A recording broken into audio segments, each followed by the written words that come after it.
Today we are going to start another chapter, Unit 6, Rumpelstiltskin. This happened a long time ago in a country far away. By the side of a forest near a stream was a mill. The miller lived in a cottage close to the mill. His beautiful daughter lived with him. The miller was very proud of his beautiful and intelligent daughter. One day, the handsome king of the country was passing the mill. He saw a pretty girl sitting near the stream. "Who is that girl?" the king asked his courtiers.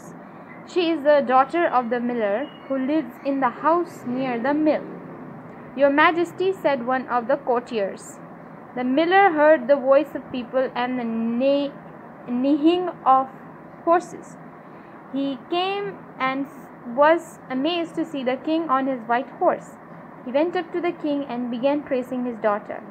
Your Majesty," he said, "you're asking about my daughter. She's not only beautiful, she's very clever. She can spin straw into gold." "Straw into gold? Straw into gold?" said the king. "Are you telling me the truth?" "Oh yes," boasted the miller, "I am." The king was greedy. He took the miller's daughter back to his palace. He put her in a room full of straw and said, "Come on, you are very smart. Turn straw into gold by tomorrow morning." He locked the door and left her there.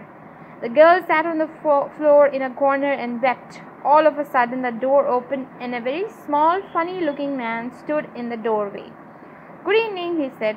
"Why are you crying?"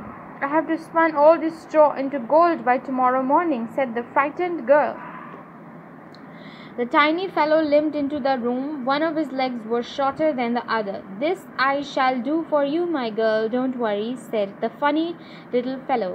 The spinning wheel went round and round, and the straw went round and round onto it. As the wheel turned, the straw began to shine. By morning, all the straw was spun into gold by the strange little man. The king was astonished to see the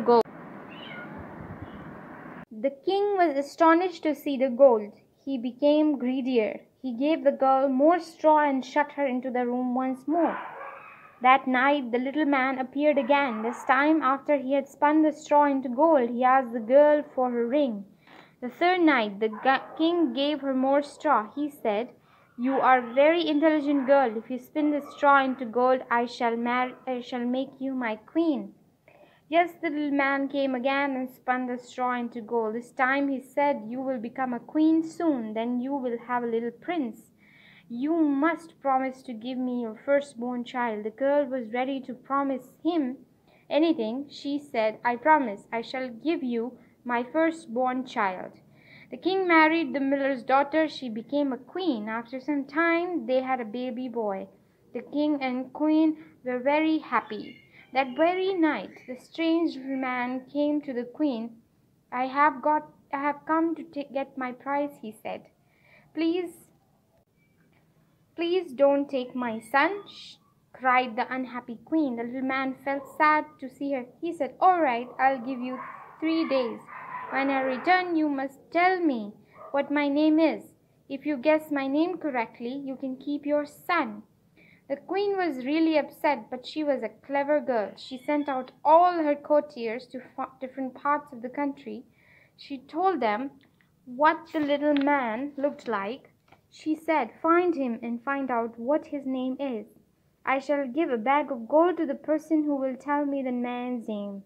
The courtiers went to every corner of the country. One of them came back and said to the queen, "In the middle of the forest, I saw this funny little man. He was dancing around a fire and singing. He sang strange words. 'Today I'll bake, tomorrow I'll brew, for a stranger will bring me a gift very soon. The queen will never guess that my name is Rumpelstiltskin.'" The next day the little fellow limped into the room. He said, "Tell me what my name. Is it Jim, Jack, or Joe?" said the queen. "No," said the man.